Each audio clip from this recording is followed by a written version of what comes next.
Hi Libra, here is a general look at your solar chart for June 2016, and just a mention of some global aspects going on. Well, they're all global, but something that is affecting not just your sign, and that's that we've had a lot of Jupiter-Neptune, which is over-idealizing maybe ideas which don't really hold water in the long term, or people.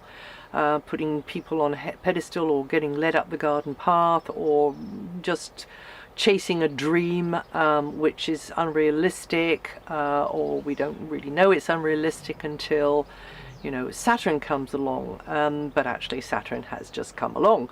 So this is the interesting thing about June onwards, indeed, because Saturn is going to be connecting up with Neptune as Jupiter and Neptune's degrees are widening. We get a closing in of Saturn onto Neptune, so that will bring us in a different kind of vibrational weather for us to respond to, because of course the planets don't decide for us.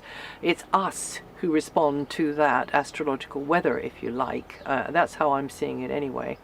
I feel most comfortable with that. It gives me my choice, my individual choice, rather than just kind of being pushed around by things. So that's the way I see it, and that's the way it seems to be working out for me. So yeah, a lot of this kind of ambiguousness about the place, and people promising the moon, and then of course not being able to follow up on it. So with Saturn coming in this month, great stuff, because these dreams and idealizations will be brought down to earth. Now we can get our feet more on the ground with things, and at this time we have to strive to be realistic without being too pessimistic. So we're going to have the Saturn energy there to tap into, which is going to kind of start to begin to put a shape on the Neptunian theorisms and abstracts, but also the dreams and the deep yearnings that we have for this to be a kinder, more compassionate world, which is not about dog eat dog and people walking over other people to get to the top. So but hey, people are not all the same. There's lots of different types of people, and I'm not talking about nationalities or cultures. I'm talking about actual designs of humans. Actually, that's what I'm talking about, but that's for another time maybe. So yeah, so lots of this theorizing, wafting about, but not having the clarity there, not being able to pin.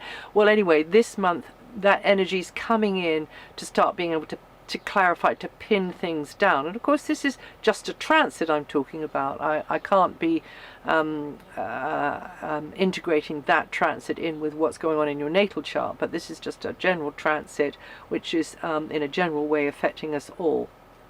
And for you guys, it will mean that for a while there might have been some ambiguity and vagueness about what type of work you should be doing or how you should be doing it.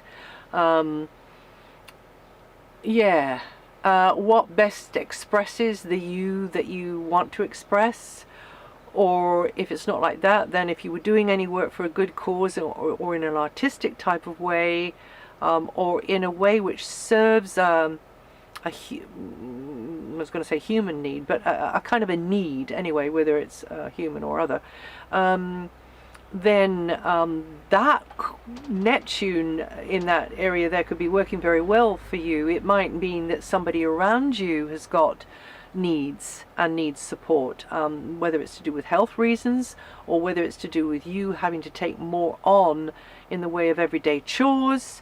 Then that Neptunian enabler, service provider energy is coming in.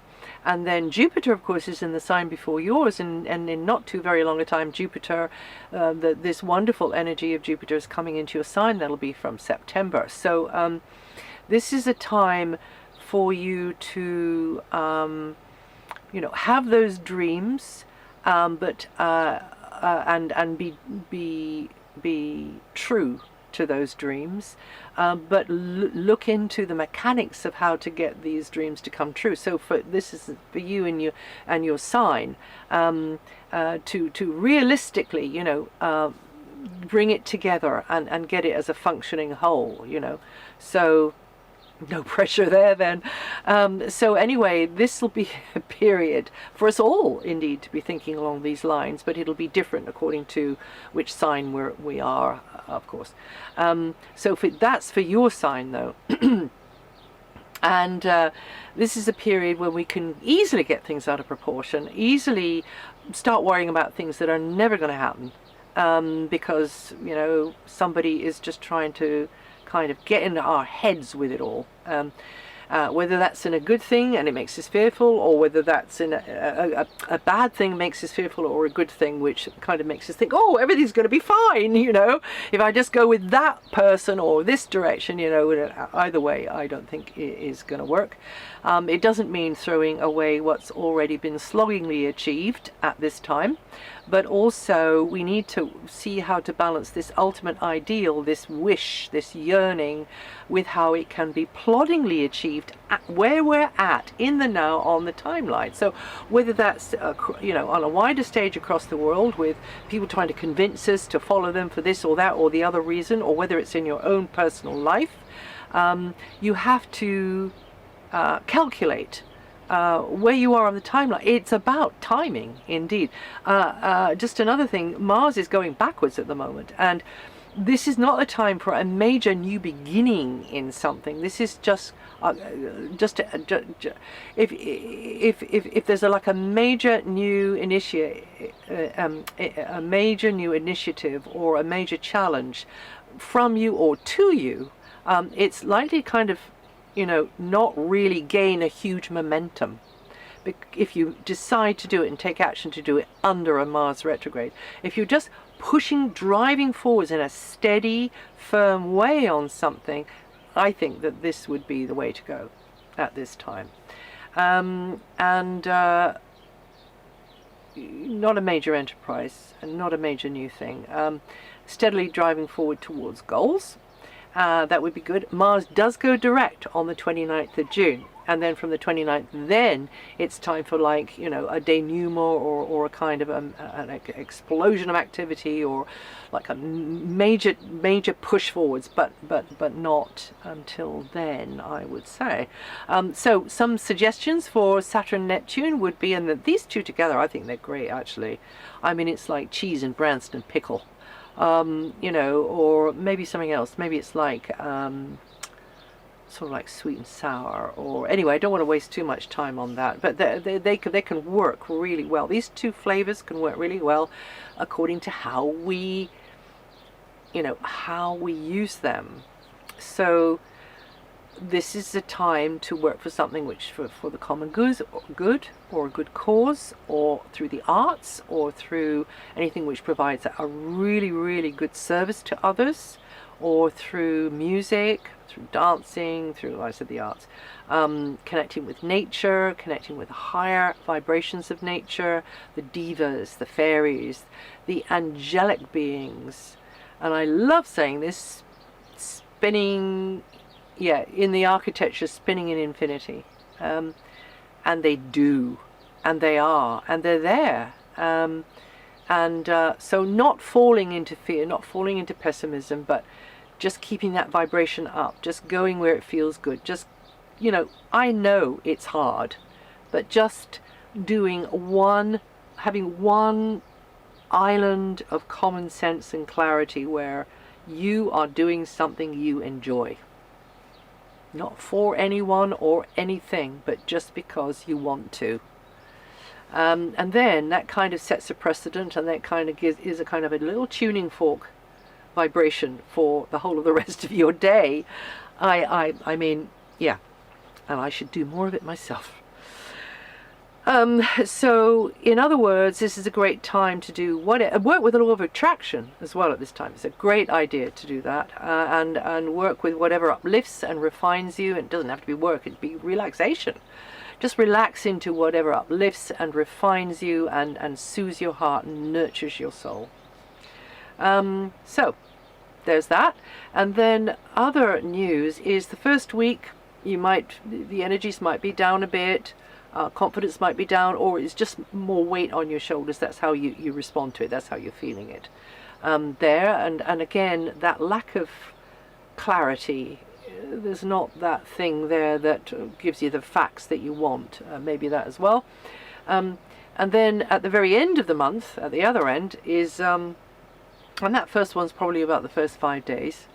Then the end of the month is the very end of the month, maybe the last 2 days for some of you. It depends on your sensitivities, but the end of the month and the first couple of days, maybe just a day of the next month, July.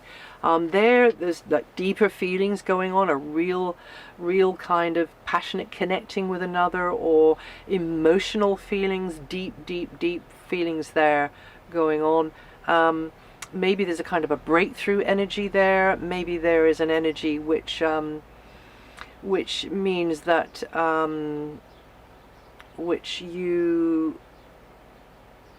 takes you to a different stage in things, in a relationship maybe, or to do with money, property, that kind of thing. Right, okay, so now we have the Sun in a very outgoing, expansive area for you, and also Venus. That's very nice. It's very sympathetic to your Sun sign, Libra, and you're going to raise the spirits. You see fresh opportunities outside of the box, and time to make plans and launch into things, but not like a major offensive, like because of the Mars retrograde thing. Venus is there, and meaning that you could have a real kind of friendship or warm feeling with somebody who's far away from you, at a distance, or maybe feel supported by somebody who has a teaching for you and an expertise for you and a knowledge for you and an information for you, because it doesn't have to be all lofty stuff which is spiritual. It can be quite everyday, I need these facts, can you give them to me please? You might find this is a good time to consult with somebody, or indeed turn it all around. You might be the one who's got the facts, you've got the information, you've got the wisdom, you've got the support, so others could see you like that. There's probably a kind of a mixture depending on where you're at in your life and your age and things like that.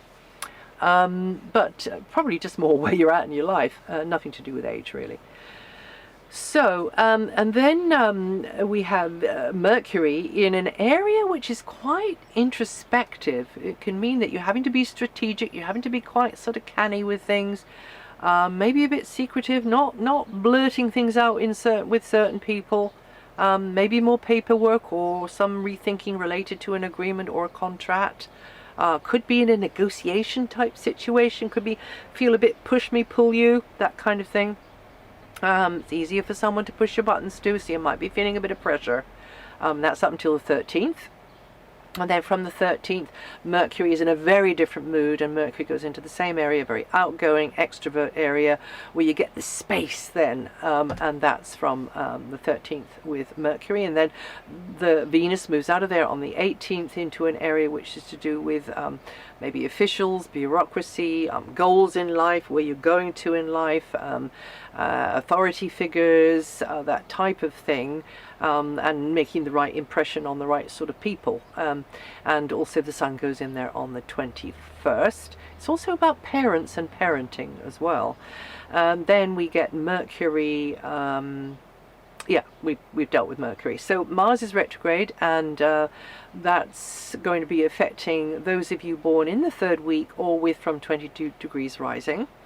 The most, but you'll all be feeling it. And then Mars is demanding until the 29th. Mars is retrograde. From the 29th, goes direct, and then that's kind of a more go-ahead sort of energy. More effort and decisiveness into getting organized in a physical or security-oriented sense. So doing sort of home improvements or DIYing or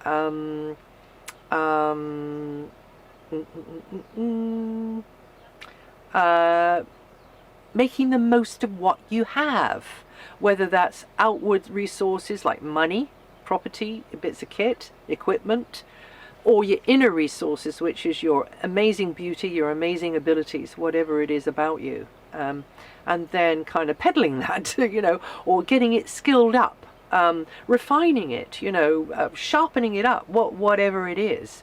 And Mars is very good at you improving the financial situation, improving the property situation, inside, outside, and getting your hands on the sorts of things that you need, materially speaking.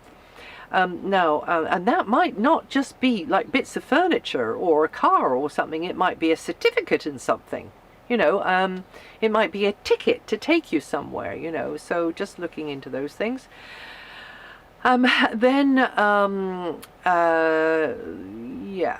Okay. So then we got Saturn, and Saturn is in a good angle to your sun sign. It's in a very opportunistic area, helping you to study, train, be on a learning curve, do creative self-expression through the arts, media, promotions, whatever it is, really, and you Librans are really good at all that sort of stuff. Or maybe you just pluck out what you're really good at, but that area is what I meant. Communications, and using your brain, and developing your people skills, negotiation skills, diplomatic skills, fantastic.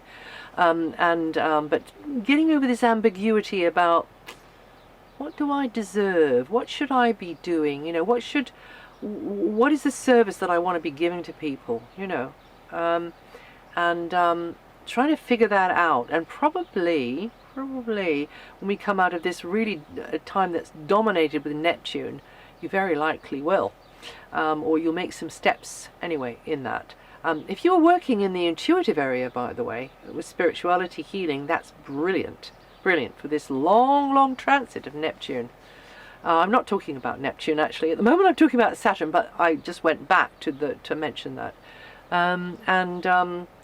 So you can use this self-expression of yours, and you can do well, but also be on this training thing. You really are learning at the moment, and if you want to put out your magnum opus, this is a great time to be doing that. You Librans born the 2nd to the 6th of October, or with 16 to 14 degrees rising, going to feel that energy the most. And then Jupiter coming into your sign in September, but at the moment it's tying up the loose ends behind the scenes, working on something behind the scenes, doing the finishing touches, if you like, putting the last little bits of the puzzle together. Or maybe it's not like that. Maybe it's more about healing.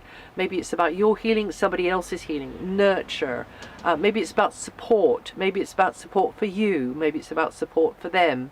Maybe it's about collaborations or projects which are caring and working for the common good, or charitable, or to do with the arts. Again, we get the arts. And then imaginative works of all kinds, but also using that vision, using that third eye to draw to you from the heart, and the third eye to draw to you what you need.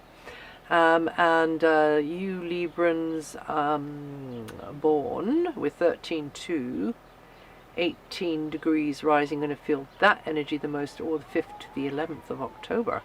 And Uranus, just a quick mention of Uranus, which tends to mean that you've got to be flexible and quick on your feet, because a partner or an opposite number is changeable, or their situation is changing a lot, and so you've got to be ducking and diving and reorganizing, or whatever it is.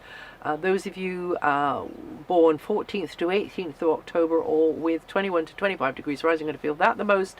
And then Pluto, those of you born the 7th to the 10th of October, or with 15 to 18 degrees rising, are going to feel that one the most. And Pluto, I actually wrote a bit about that last month, and spoke about that last month. That'll still be on my website. And that energy of Pluto there is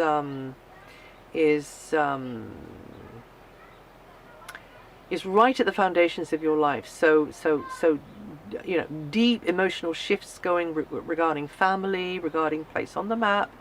So that's emotional, but also physical shifting as well. I'm more on that another time. So that's it. If you want to check any of this out, it's on DianaGarland.com. Also listen to your moon sign or your rising sign. That might be interesting. And I'll see you the next time.